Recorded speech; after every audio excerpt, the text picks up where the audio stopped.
I'm going to be speaking on a machine learning classifier for crime types in Trinidad and Tobago. And I've separated this presentation into two parts. So I'm going to only be discussing part one today because you will see why just now. So part one is entitled Data Cleaning and Exploratory Analysis. So as an introduction, we know that crime is a serious situation in Trinidad and Tobago and has continued to be a challenge for law enforcement and policymakers. And however, many crimes can be classified into distinguishable crime types. So for example, you could have homicides or murders, you could have robberies, larcenies, you could have sexual offenses, and a lot of different property crimes, as well as different violent crimes. So property crimes would be crimes that impact or that affect property, and violent crimes are crimes that affect victims or people. So each crime type, however, may exhibit distinguishable profiles that might allow us to pinpoint what kind of crime that is going to be occurring in a particular place and a particular time. Because crime types may be governed by various spatial and temporal features. So for example, the day, the month, the year, those are temporal features, and location. Is it in an urban area? Is it in a rural area? Is it at night? Is it at day? Those are other temporal features. And certain kinds of crimes may be more susceptible or may be more prominent during certain times and in certain places, whereas other kinds of crimes may be more prominent in other places and other times. So if we could build an automatic classification of crime types based on these features, I think it could enhance law enforcement operations in the targeting and the reduction of these crimes, because you could zone into a particular crime type, you could develop recommendations and policies to target that specific crime type, and therefore you could. Hello? Are you all hearing me? Yeah, I just muted the person who was, his mic was unmuted. Yeah, so you could go ahead. All right, sorry. Yeah. So yeah, in pinpointing the specific types of crime, we could streamline the specific policy measures for that specific crime type, and thereby reducing crime as a whole and ensuring and streamlining and police resources for these particular crimes. So my objectives today would just be, and for this part of the presentation and for the next part, would be to walk through the steps I took in a machine learning workflow for supervised classification. And I am dealing with multi-class because we have several different types of crimes. So my target variable are the crime categories, right? From this, I will discuss insights and interpretations gained from the data analysis and highlight suggestions or recommendations based on results observed. So as I've said in this presentation, I will only be focusing on two phases, data cleaning and data exploration, simply because I wanted to do a relatively comprehensive discussion on these insights and trends I saw while I was analyzing. So I think it would be interesting to share those with you. And I simply could not condense all of the machine learning workflow into one presentation. So I want to really highlight the exploratory analysis first in sufficient detail. So here I have my data consisting of crime reports from the period of January 2013 to August 2015.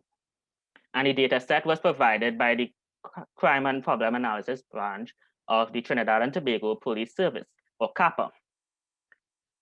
The data set contained 28,908 crime reports, and I randomly split this data into a train set and a test set using an 80%, 20% split.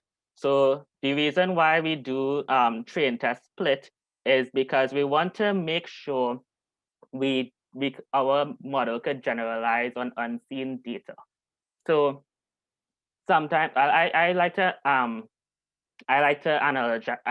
make the analogy of using the training set as like mock exams, and you have questions that you could see, but the real test, the actual test on the day will be similar questions, but not really exactly. And the only way to know how well you are performing on the test would be to train sufficiently using the practice test or the mock exam, and then you could verify your performance on the test set. So you hold out that test set till the end. You don't look at it until you really think that you're well prepared for the exam.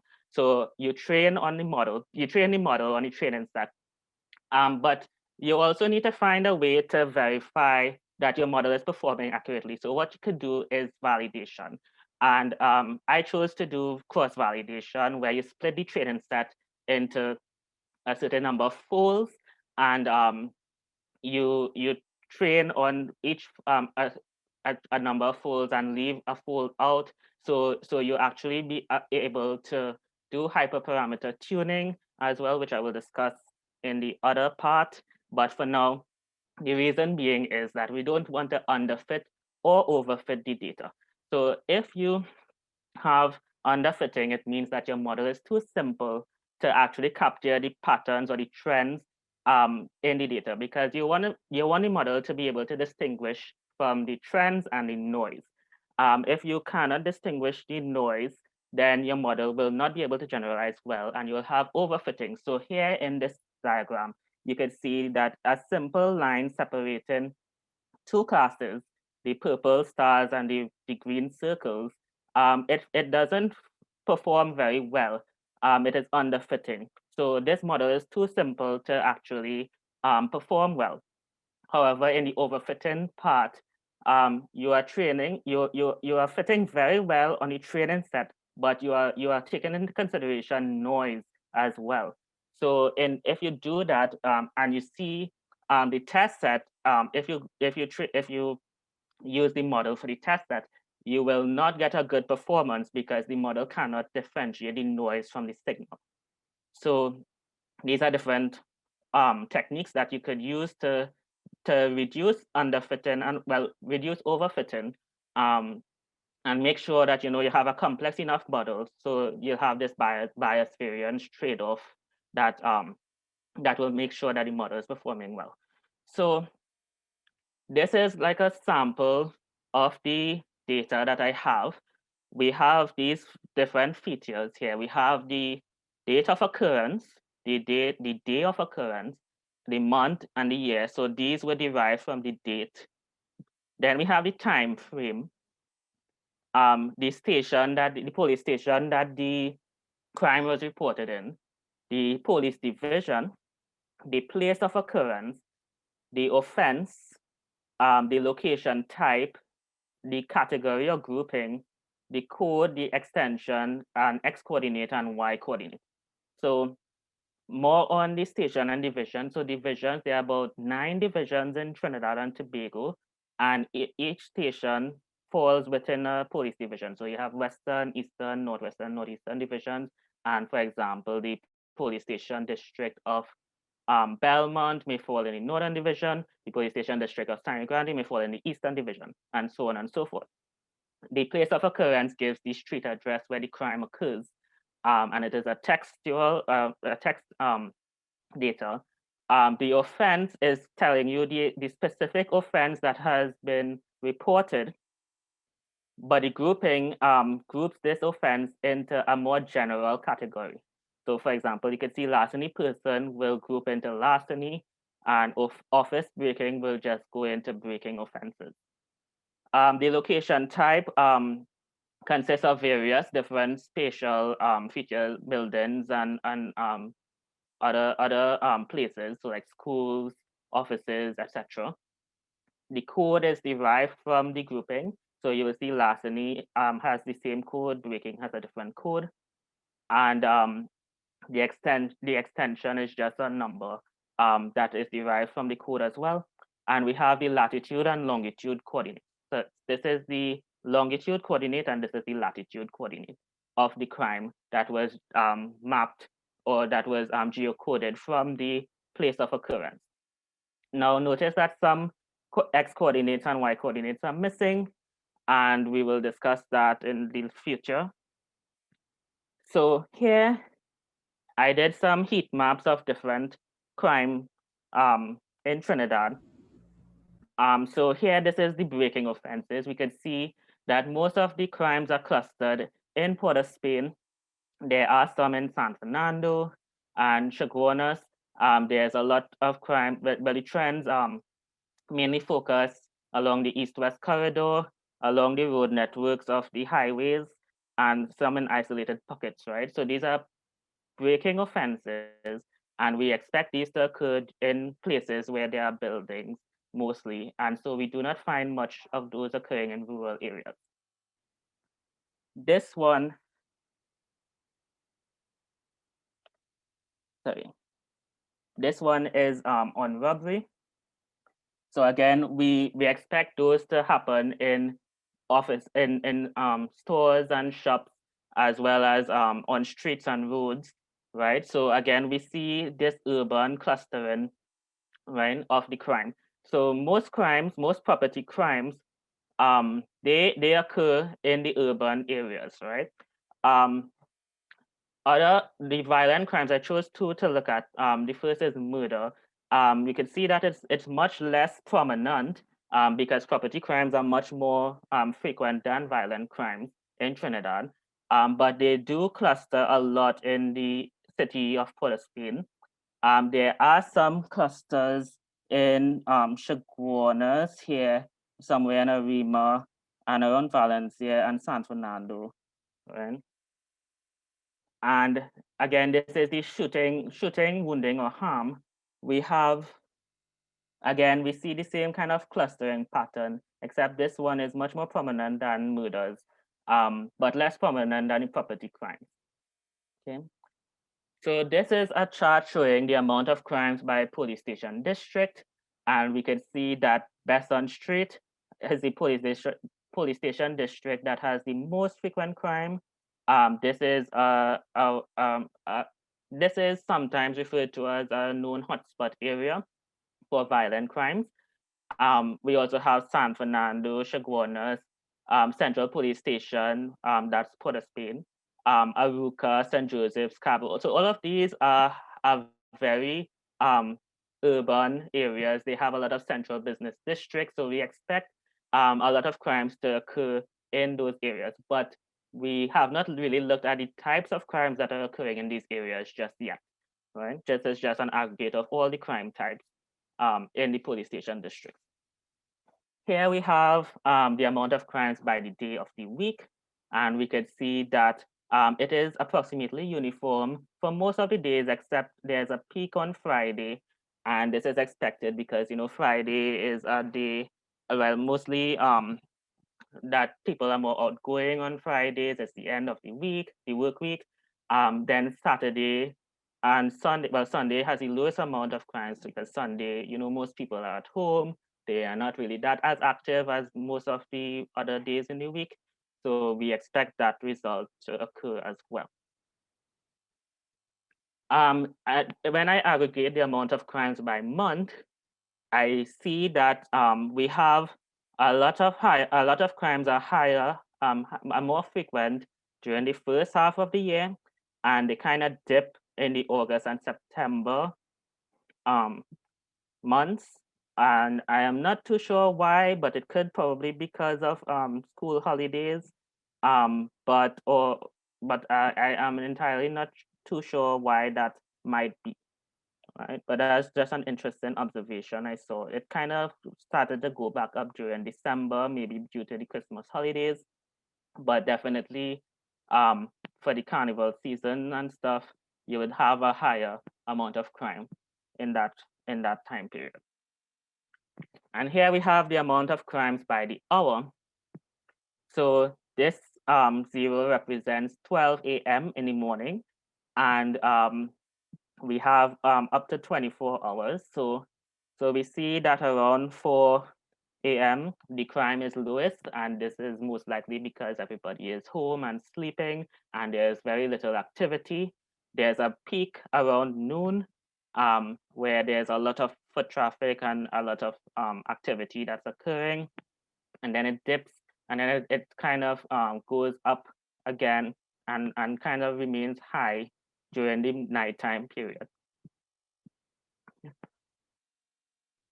So here we see the amount of crimes by location type. We have a lot of crimes occurring in the streets or the roads, as well as in single home or dwelling houses, right? Those two places, those two location types account for the most amount of crimes. We also have crimes occurring in open areas, apartment buildings, stores and shops, parking lots, restaurants and bars, and schools, etc. We do have a lot of different location types that are significantly have less amount of crimes. So we would probably need to deal with this issue of a lot of different categories when we actually run the model, because we have a lot of different location types. So we might have to group the location types as well into something more practical to look at. Looking at the amount of crimes by crime type, we see that robbery is the most prominent crime in Trinidad and Tobago, followed by breaking offenses and then larcenies. So those are the three property crimes. So larceny is like thefts, like going into houses or motor vehicles, or stealing from persons themselves. So we have larceny, MV is larceny motor vehicle, and larceny DH is larceny dwelling houses. So kitty larceny is a significant crime that occurs. We also have sexual offenses and shooting or wounding with intent. We also have malicious damages and narcotics offenses. So all of these crimes are prominent. However, we have 41 different crime types here listed. So in order to overcome the challenge of class imbalance, I decided to group some of the crime types into similar groupings, and I was able to reduce these 41 crime types into 15. So for example, in the case of fraud, there's a lot of similar crimes like embezzlement, um, there's the coinage, forgery of currency notes, misbehavior in public office. All of these seem to go along the lines of corruption and fraud. So I grouped those into a single crime type called fraud or corruption.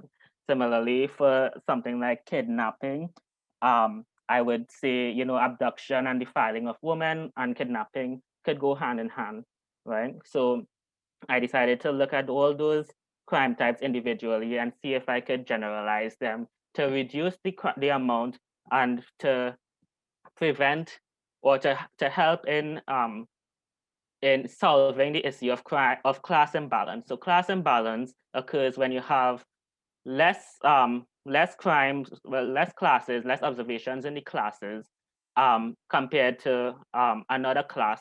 And in that instance, the model would not be able to pick up on the less frequent classes to train well on those data. So one way to handle class imbalance in a multi-class setting is to reduce the number of classes so that they are more balanced. But you can see here that there's still a lot of class imbalance, and you might have to be further you might further have to deal with this using undersampling or oversampling techniques to synthetically create more samples of the undersampled classes or the less prominent classes, or use SMOTE, which is another technique to do that, right? Or you could do you could weight the classes to do that as well. So to have higher weight on the smaller, the less prominent classes could help you overcome that class imbalance as well. So here I have 15 classes.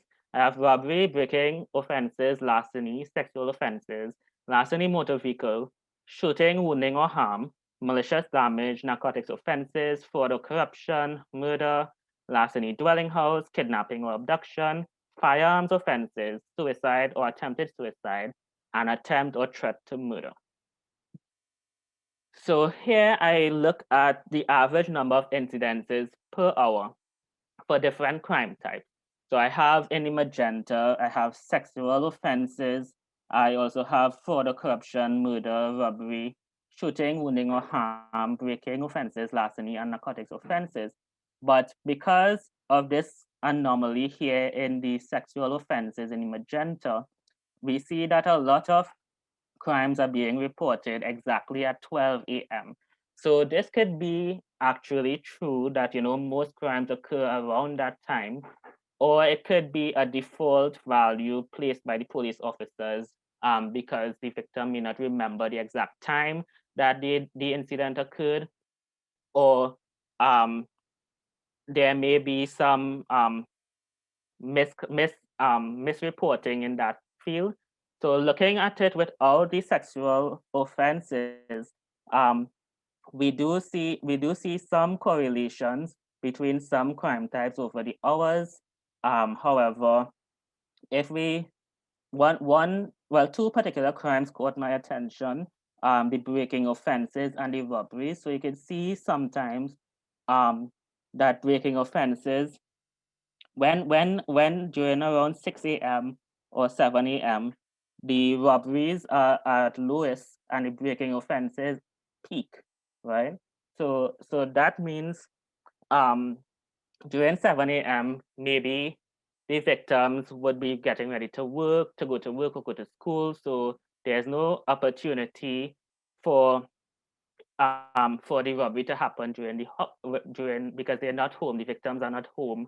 However, with breaking offenses, because they are not home, the offenders may find it easier to do that during that period of time, right? So and similarly, during the nighttime, the robberies are occurring much more frequently than the breaking offenses because maybe sorry, yeah, so maybe in the nighttime, the victims are more susceptible because of poor lighting in the areas and stuff. Um, but that's just speculation on my end. That's my interpretation. There could be other interpretations for this kind of trend. So that's just one idea I thought about. Anyway, so going now to the number of incidents per month, I decided to look at some property crimes versus some violent crimes, and we can see clear correlations between property crimes over the months, where robberies, larcenies, and breaking offenses do share the same kind of trend. Highest in the months of February and lowest in the months of September and August. However, there's not really much clear trends in the violent crime, so they occur mostly the same during the entire year, during the different months. Of course, kidnapping is the lowest occurring crime that is here, and sexual offenses seems to be the highest occurring crime, the most frequent crime out of all the violent crimes. So now we could look at the crime offenses in the different location types. And we see that in the streets and roads, we have a lot of robberies, we have a lot of larcenies, and we have larceny of motor vehicles, as well as shooting, wounding, and harm. Um, there's also some narcotics offenses, but the top three are robbery and larceny. So there's a lot of property crimes that occur in streets and roads. However, shooting, wounding, and harm seems to be slightly concerning in the streets and roads as well. I guess they need to have it in the open when you perform those activities of shooting people, and you wouldn't really expect it to happen in buildings. Anyway, so if you look at single home or dwelling houses, we of course see that breaking offenses are the main is the main crime type that is occurring, followed by sexual offenses and robbery.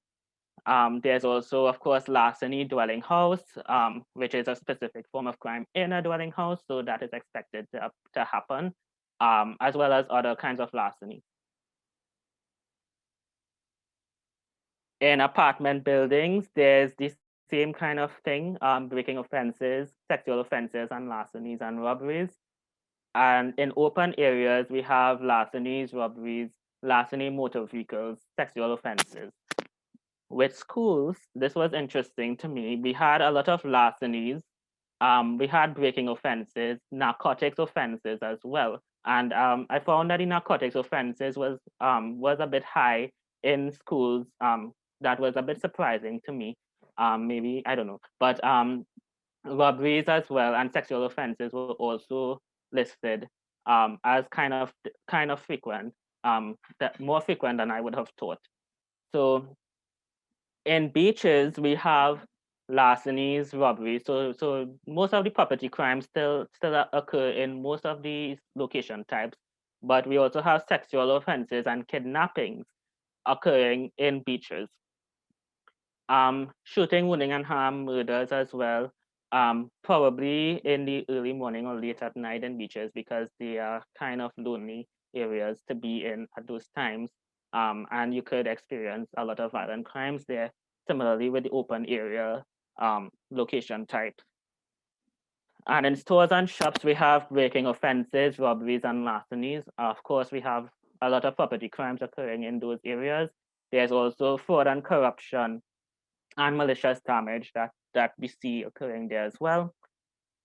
In parking lots, we of course expect to see motor vehicle related crimes, so larceny, motor vehicle, larceny, robberies, and malicious damage. Finally, in restaurants and bars, we have a lot of robberies, breaking offenses, larcenies, and surprisingly, we have shootings, woundings, and harms. But I guess in bars, probably if people get drunk, they would be more prone to do those kinds of things. Um, there's further corruption and malicious damage as well. So I also wanted to look at some police station districts that may be known to experience violent crimes and also some police station districts that may have a lot of urban characteristics. So in these first few sets of charts, I look at prominent places that are deemed hotspot locations. So in Besson Street, we note that shooting, wounding, and harm is a prominent crime type that occurs. But robberies, of course, they trump the shooting, wounding, and harm. But of course, these crimes are very, very high frequency because they don't really occur that frequently as opposed to robbery. In the grand scheme of things, robberies is a very prominent crime. So this frequency of shooting, wounding, and harm in Besson Street is a bit surprising. As well, murder is quite high as well. Breaking offenses and larcenies are high as well. In Belmont, on the other hand, we have a lot of breaking offenses, larcenies, and robberies, but shooting offenses or shooting, wounding, and harm murder still appears a little lower down, as well as sexual offenses and malicious damages, as well as firearms offense and narcotics offenses. So usually you would tend to think of shooting and narcotics and firearms going hand in hand. Sometimes they do, sometimes they don't, because wounding could also be with other weapons and harm could be with other weapons as well, but besides firearms. And sometimes narcotics offenses do not correlate with the shooting or wounding offenses as well. Based on sometimes the narcotics is not being used for trafficking, or it could be just being charged for possession, and but that's a whole different kind of analysis. We have also in Morvant, we have a lot of sexual offenses, shooting, wounding, and harm, and murder. So the murder is kind of really high compared to the other police station districts. But of course, breaking offenses and robberies are the most prominent ones. We also have larceny, motor vehicle in Mover. I think we also had it in Belmont as well. Yeah. So now I look at the urban areas. So we have in San Fernando, which is a prominent city, we have a lot of property crimes like robbery, larceny, breaking offenses, right? Similarly, for the area of Chaguanas, we have a lot of property crimes, robbery, breaking, larcenies. And in Port of Spain as well. So we see the trend of having a lot of property crimes occurring in the urban areas. We have a lot of violent crimes occurring in the crime hotspot areas as well, but we still have a lot of property crime occurring in those areas too, right? Similarly, for Aruka, we have robbery, breaking, larceny. In St. Joseph, we have robbery, larceny, motor vehicle, breaking offenses, sexual offenses. And in Scarborough, which is in Tobago, we have a lot of breaking offenses, larcenies, robberies, and sexual offenses. So that could be a result of Tobago having a lot more tourist attractions or whatever, or people coming in, and we're more susceptible to having these kinds of offenses happening to them. But that's just another interpretation. So that will be all I'll be covering today. So the next time, in the next cycle, I would hope to talk about the further preprocessing, including the treatment of missing data, categorical variable encoding, the dealing with the class imbalance, feature scaling, feature engineering, feature selection. And once I'm done discussing that, we'll be talking about the model building part of the project, model validation and hyperparameter tuning. So I intend to talk about the use of tree-based models such as random forest, gradient boosting, as well as neural networks and ensemble models. And I want to compare the models to the naive predictions and ensure, I'm comparing the performance and choosing the best model to really classify these crimes appropriately and effectively. So that is the end of my presentation. I hope you all enjoyed it, and thank you for listening and for your attention. So if you have any questions or comments, feel free to ask. And yeah, that's it. Thank you. Yeah, thanks, Navin. So this is the what is happening right now, and maybe so. Can you say what your ultimate objective is to do what with this data? Right. So this is actually data from 2013 to 2015, and I got this through Kappa, but I did not. This was more like a pet project I was working on. I did not have a clear objective as to what I'm going to do with the data just yet. So I just this is just like a sandbox project. I guess I could say. Okay, and so do you know how the police department allocates resources, etc.? So because I believe in the end that's what you want to try and do, right? Use information like this to improve the allocation of resources. Yes, I have to try to get data on police resource allocation procedures to try to develop an optimization framework for those resources. That is something that would require a lot of data, though I don't know how to access that just yet, but I'm trying to do that. Yeah. And in terms of probably in other countries, you have any kind of relationship between resource allocation and crime? So does adding more patrols or more police actually help? I mean, it should help, right? But at some point in time, the benefit per police officer drops significantly, right? So do you have any kind of information on that? Yeah, actually, Derek, I think, who is on this chat as well, he suggested that I looked into I can't remember the name of the paper right now, but I have it. I read it. He suggested, well, this guy suggested that there is a benefit of having the police officers patrol for up to a certain time. I think it was between 11 to 15 minutes. But after that time period, there's a diminishing return on that.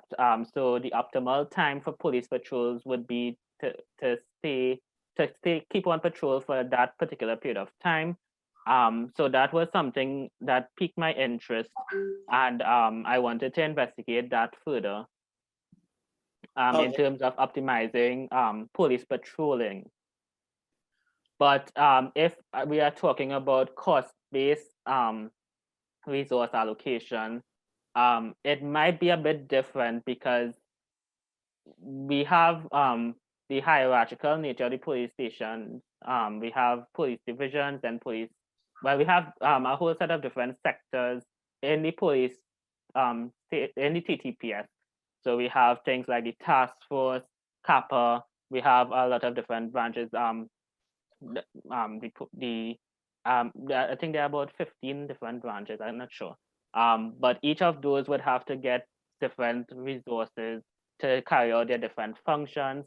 Because some of them deal with specific things.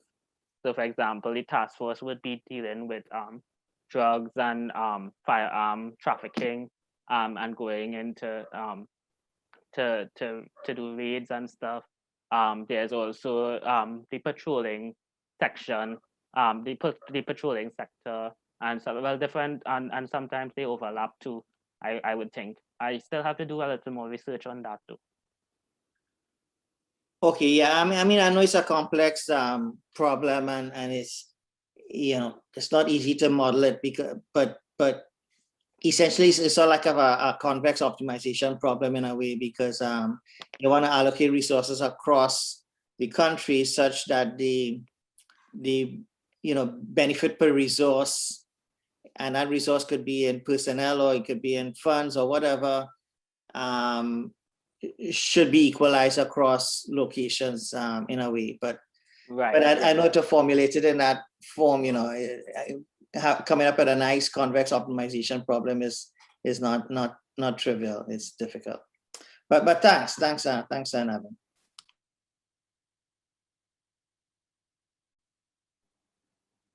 Hi, evening. Got a question? Hi, yes, sure. Yeah, so I was just wondering if you ever considered tackling it from the social development side, because maybe a community that has crime, one particular sort of crime, well, prominence with one particular type of crime, may require a different kind of intervention than another community that may be more violent. So I wonder if you've been considering that angle as well. So there's a lot of research that goes into how social characteristics or neighborhood characteristics or community characteristics affect the crime outcomes. And we could use different explanatory variables to operationalize those forms of social disorganization, they call it. So social, that it stems from social disorganization theory, which says that, you know, things like residential mobility or education level or unemployment rates, these things that are characteristics or embedded into the neighborhood itself, they define how the crime could occur, right? There's no escaping the geographical situation of the place that someone grows up in, right? So if you get those kind of variables like residential mobility and education levels and employment, all of these social characteristics per community, then you could be able to develop a model that takes those as covariates or explanatory variables and do that. There's also the impact of crime opportunity, where you could look at the environment, the built-in environment, like land use, for example.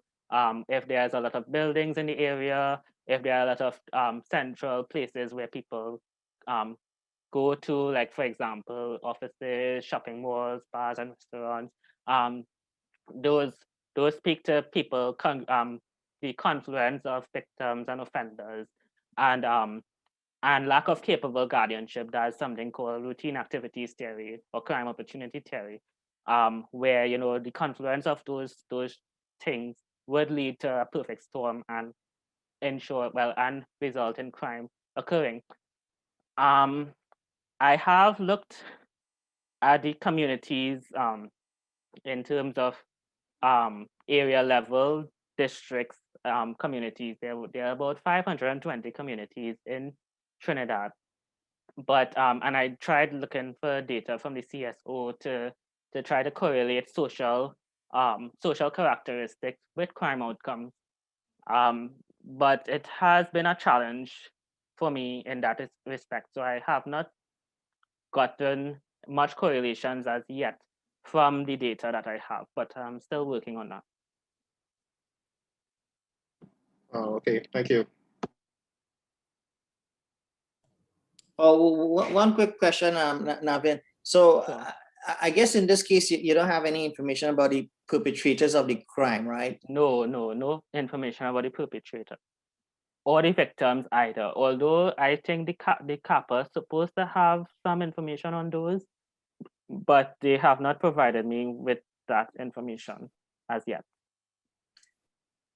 Yeah, because that would be useful as well to kind of figure out, how people go about deciding who to attack. Yeah. Yeah. So those, well, that's a different kind of predictive policing strategy. I think that what I'm focused more on right now would have been place-based predictive policing rather than person-based or offender-based, which requires a different kind of strategy. There are a lot of things with networking and stuff on similar offenders. I'm not sure if anyone had done research on that. I think there was one presentation earlier this year. Can't remember it offhand right now.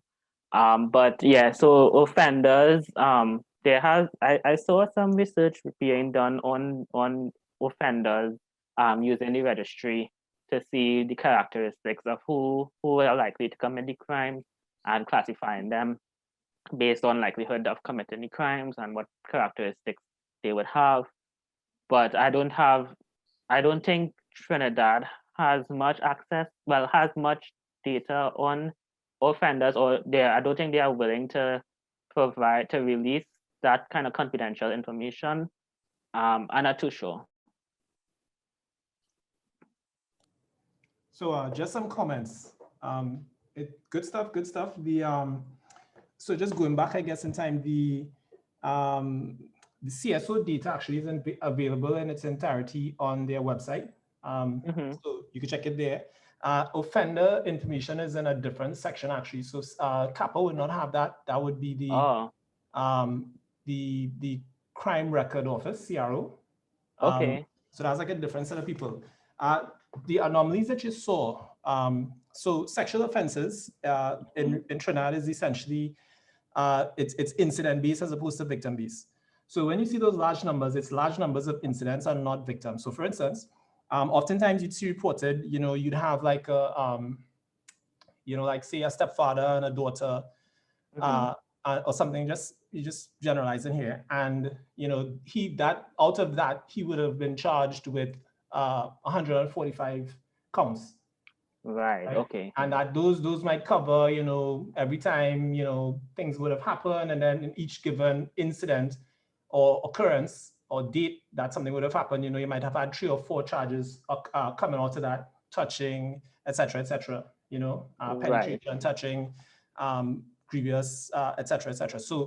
So that is what that is. And when those charges are entered into the system, the charges are entered into the system when they're laid essentially. So that's why you see a 12. Right. Okay. That's the default. Yeah. Okay. So that's kind of so it's not victim based, and that's not, it doesn't give you an idea as to the amount of victims. It's just incidents, and that's kind of one of the anomalies there. There's a similar issue with narcotics. So you mentioned narcotics in schools, for instance, right? So what happens is that the Dangerous Drugs Act in Trinidad defines you are charged for trafficking of narcotics. So if you're found with narcotics, ordinarily you'd be charged with possession, right? So let's say weed, marijuana, previously cocaine, etc., right? Small amounts, narcotic, you would have been charged with possession. But if you're within 500 meters of a school, you're charged with trafficking unless you could claim otherwise. So a lot of times that's what happens. You're within, sight of a school, 500 meters, they charge you for trafficking, which is obviously like a higher, they are more serious penalties essentially. Yes. So that's sort of like a tactic that they use. So that's why you'd find so And much. even though they are outside of the school, they would still put the location type as school if they just at 500 meters away. Yeah, no, that is not to say too that there is in fact like you do have you do have the detection of narcotics within the school itself, but right. Yeah, but generally, like I said, so that's a confounder there, essentially that trafficking aspect. So if you want to look at like whether or not it's probably a possession versus like just a trafficking, so if you're a student, for instance, you may not be charged with trafficking, but if you're outside the school, a big hardback person, you stand up 2 blocks down the road, police will like your head, they're going to hit you with trafficking because you're within 500 meters, right? Interesting. Thanks. The other points I would say is that so day of week effects, right? So you see these sort of like strong day of week effects for different just in general, like, so because of that, like if you have more crime, for instance, of a particular type on say a Friday or a Saturday, then when you look at it in terms of months, you get this sort of fluctuation because a month might have extra Fridays, extra Mondays, depending on how the the days fall, essentially. So that's why it's better to use sort of like weeks instead, and you aggregate by weeks. So 7 days you aggregate, and you sort of like you get rid of that variation, essentially. So rather than looking at months, you could look at like say ISO weeks, epi weeks, whatever, and that would help you to get like a truer sense. The day of week effects that you would also see are also crime types. So you have different crime types that have different day of week effects, and different divisions would have different day of week effects. So for instance, in murders, you might have a spike in you might see more homicides, for instance, on a Friday because it's like Juma, right? So you have Friday prayers, and you could find people after Friday prayers at the mosque because they have to go, right, in a particular area. Other areas it might be Wednesdays because there's court, right? Magistrates court might be on a Wednesday for a particular type of crime categories.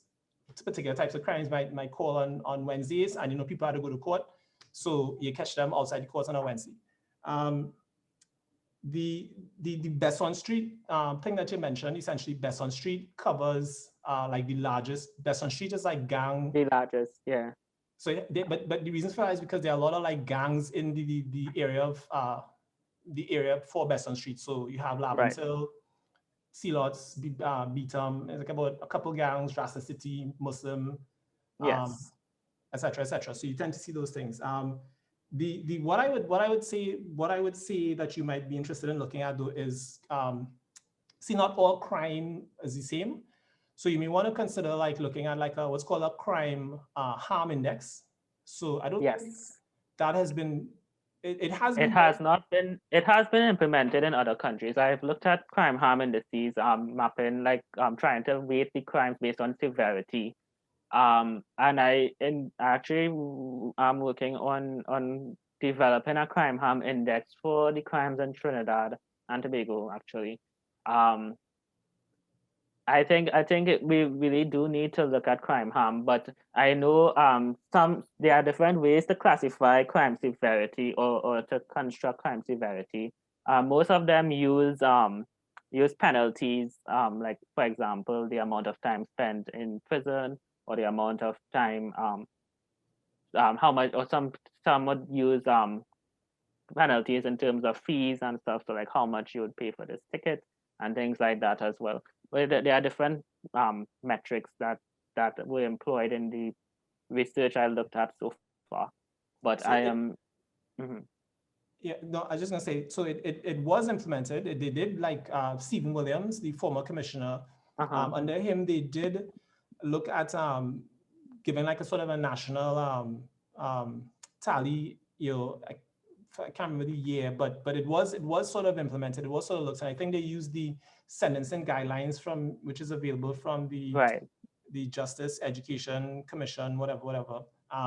But being able to so with, if you keep that in mind, essentially, or being able to, what hasn't been done is simply like looking at maybe predicting that sort of a harm to society. Yeah, so it's crime harm spots is something I was getting interested in, predicting where the crime harm spots are, and if they are in conjunction with the crime hotspots, because what you really classify as crime hotspots is in terms of crime volume rather than crime harm or crime severity. So I think that is a very interesting thing to look at, for sure. Yeah, because it also now, in terms of Trinidad, it could lead you now to the question of resource optimization, because you like commissioners of police, essentially, they have like two competing interests. On the one hand, you have crime, and on the other hand, you have fear of crime. And right. and sort of like you know, sort of allocating resources. Those are like two needs that are always in tension, because the places that you have high concentrations of crime are not the places where you'd have high fear of crime. So in Trinidad, essentially, and there's this well-known fear of crime paradox, essentially, in Trinidad, where, well, it's seen in other parts of the world, essentially, where you have people who have low victimization rates, have the highest or higher fear of crime, essentially. So they have low probability of being victimized, but they have the highest fear. And then, so that means that if you have to sort of like patrol or allocate resources to people to make them feel safe, you taking it away from places where people actually feel victimized. And in Trinidad and Tobago, you could look at Professor Derek Chady, and he did 2 studies that sort of looked at that, but that's also something to kind of toggle around the back of your mind. Thanks so much, Derek, for your insights. It's very appreciated. Yes, definitely some interesting things to look at.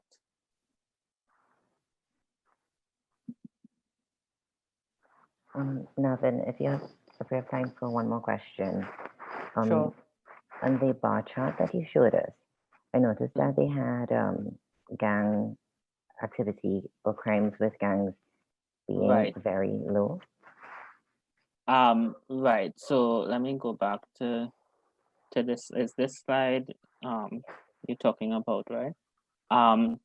So I think this I'm not too sure, but I think these were definitely proven to be gang related. So there were only like 2 instances I saw in the report out of the 28,908, and they were related to murders. And so when I did the classification over, I grouped them into murder. Okay. Or attempted. I think it was attempted murder. Yeah. So I decided to group them because I don't know. They don't really use certain classifications very often. So all of these, although the murders and the kidnappings and stuff may be gang related, they don't explicitly say, because murder and all the other crime types are more specific. So they wouldn't classify those as gang related. So I'm not sure exactly why they have the gang related stuff as well here, but they only have like 2 instances of that. So I just decided to group them into I find that classification to be a bit difficult to do because it will have so many overlaps. It is a bit subjective, yeah. Have overlap, and maybe in a separate study, if you're focusing on gang activity, then you can make it more granular with regards to gangs. So like you'll have a gang-related robbery. Correct. Yes. The reason I asked you for the gang stuff, I was wondering if you ever looked at something called risk terrain modeling. I have heard of it, but I have not looked at it in depth. But I know risk terrain modeling is one of the most common techniques to analyze hotspots or map crime hotspots as well. But with respect to gang activity, I think the terrain modeling will overlay a whole set of different risks and compound the risk to see which areas are highest risk, right? Is that the correct interpretation? I'm not sure. One of the things you could use it to do is to predict, because you know how Trinidad, because it is already so small, to predict on a location based, that could be a little difficult. I agree. Yes. it is quite small. So hotspot mapping is sometimes a bit doesn't really give that much new information or new insights in terms of mapping in Trinidad, because most of the crimes already they are already clustered in well-known areas that are urban and stuff like that, and predicting, well, I guess predicting in Trinidad is a bit redundant, I guess, because we are, crime is fairly stable in terms of location, in terms of Trinidad, and it kind of does evolve sometimes over time, but I haven't really found strong evidence to see that evolution over time just yet, or if it really does exhibit that kind of characteristic.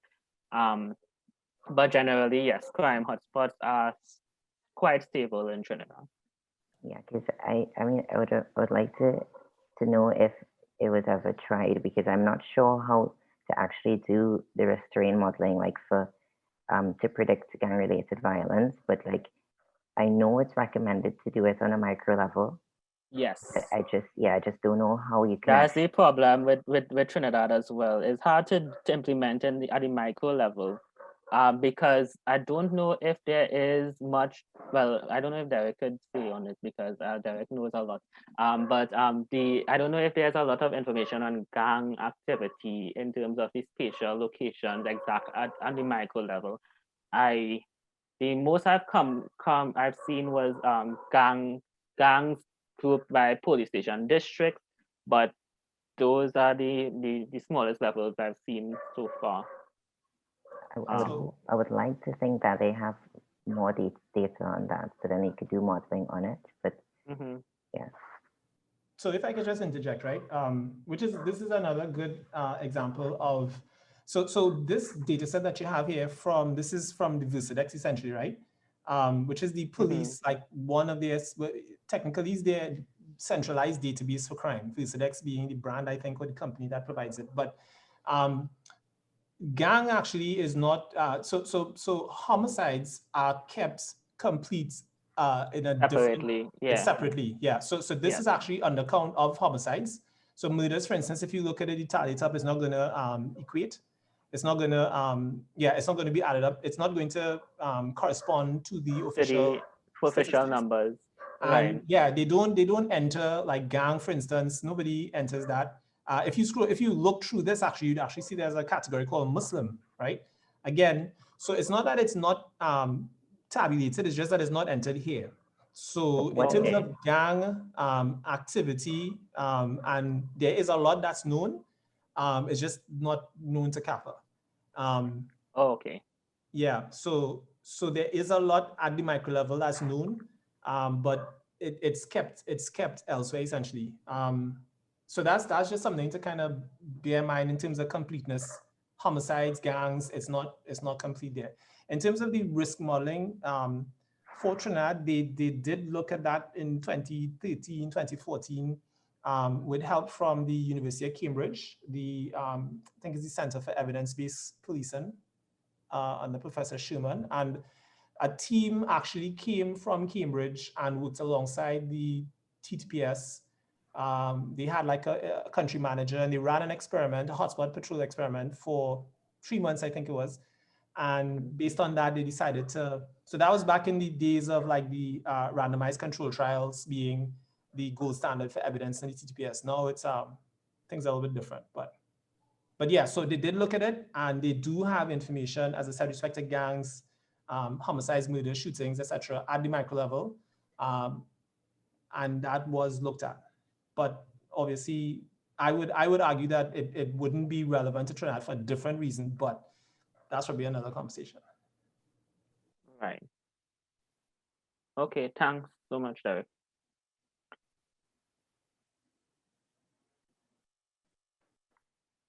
Any more questions?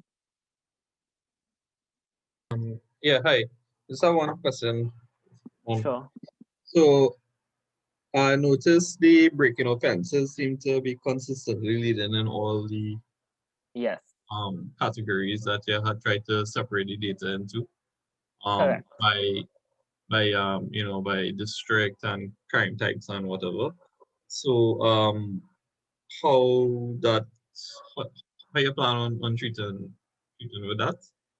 And also, if your system behaves as expected, um, wouldn't it eventually, I mean, it'll be a good thing, but wouldn't it eventually change the actual data that the system had learned in order to classify the things? Because the frequency distribution would essentially change, right?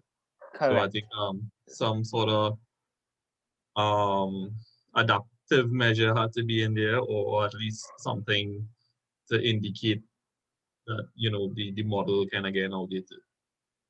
Right. So with the last question, I guess you'll have to keep updating the model over time, giving it new training data to work with, and then based on that. But this is actually this is from 2013 to 2015, and this might not actually even work be the best model for current day or present day, because it may be outdated, right?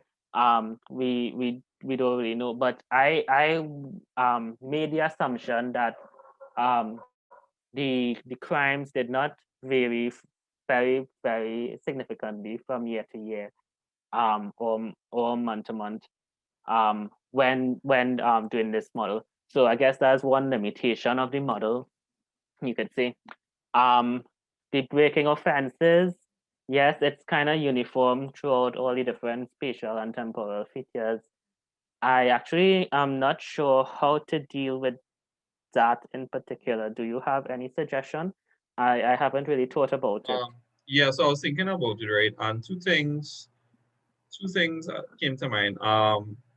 Maybe if there's some sort of population density link that might happen. Just thinking in terms of like if you're if you're a hunter gatherer, you kind of go where the food is now. So you really go and run amok in like a countryside. For one, the places would be too far apart, and you mightn't get anything much. So maybe something like that. Or another thing, I'm not sure if you can get it, but I was thinking like these police logs and stuff, right? They're supposed to have the logbook where they would take the report, right? So if we could get access to that data, because I'm thinking that might be a good way to classify crimes, because I mean the different types of crimes would be reported differently, right? In terms of a larceny versus a murder versus I don't know, some kind of sexual offense or something like that. So some sort of natural language processing, if that could Right. happen, if we could get that data. But essentially based on the features that you have, yeah, I don't know how you're gonna break up that uniform. So the only thing I would think of is maybe when you're training a model, try to undersample it a little bit so the model do kind of fly off the rails and go to that. Right. So you can probably do like different types of models and then try to combine them. It kind of comes back down to what you choose. So are you choosing something that's interpretable or not? Right. I would advocate something that's interpretable, or that's just me in general. Because I think you're trying to label the crimes, right? So you kind of want to have a sense of what the system doing. I can't remember the name of it, but there was this software. It was a big deal. I mentioned I had lectured about it. It's coming to mind, but it was this system that the judges would have used, and they would have used that to kind of work out the duration of prison time, or the type of punishment to give people. And Right. they had done some machine learning thing on it, and they didn't look at the data properly, and it was really skewed to certain demographics and so on. And it was a big scandal. Um, Okay. yeah, I can't remember the name about it, Uh, but I should Google it. It'll come up. I think you're talking about Compass, Chris. Yes, that's it. Yeah, compass. Yeah. So that's why I would always advocate for something at least to be interpretable, or even if you're using the the like something like a neural net or something, a black box, try and have a sense of what the weight's doing or something as best as it could. Because I mean, it's a kind of sensitive issue, especially when you're leading to a larger goal of resource allocation, right? You kind of Yes. want to have some level of accountability there. But real interesting project. Yeah, real interesting project. But yeah, so that's my two suggestions to the rubbery thing. Undersample it, at least so it will go off the rails. And if possible, I think some additional data if you could get, it's like the age might be good. And I think definitely the report. I don't know if that's publicly accessible, but the report that was logged in the police station. Um, I think the wording, because they would interview the people, right? It's like when you have an accident or Yeah. something, they will ask you, well, okay, what he was doing, what he was turning, describe the scenario, stuff like that. Like, I'm sure Yeah. they must have I think some most sort of of the process. features here are taken from the logbook, but not all were given. I am not sure of all the features that are in the logbook, so I could inquire about that for sure. But thanks so much for those two suggestions, though. I think I will try to implement them. Cool. Yeah. So just one little point again. So Mhm. the data that you have does not come from the so the logbook essentially that Chris was talking about is yeah, so it is the thing that you might have heard the current commissioner talking that, you know, people are sort of like filing freedom of information requests to get access. So so in terms of getting access to that, no. Yeah, that's a no. The data that you do have though comes from what's known as the general occurrence forms. I don't know if you've seen any, if you've seen what it looks like. I have not seen one, but okay, I think I know what you're talking about now, but I haven't really looked at one to see um all Okay. of the different entries that could be made in Okay, the so form.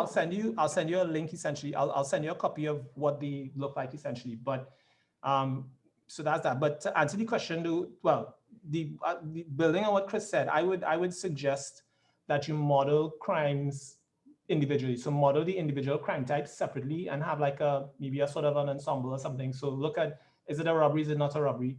Is it a break-in? Is it not a break-in? Because there are certain sort of like subtle nuances that, well, they are not subtle, but there are variations in the way crimes occur across different crime types. So for instance, with break-in and robbery, you know, perpetrators might tend to they rob one house and then, you know, they tend to repeat essentially because they know the layout. So they'll come Correct. back and hit you again. Yeah. Or they may hit like, you know, like a couple houses down, for instance, because if they're kind of familiar with the area and the neighborhood. So you might have like an outbreak of Repeat incidents. victimization or near repeat victimization. Yeah, repeat. Yeah, that's right. So, but so build your classifiers across. I would recommend across the different crime types. So one for each crime type that you want to look at, and that will probably give you like the best approach. Maybe you could have like an ensemble, maybe something at the end to kind of weigh the different results.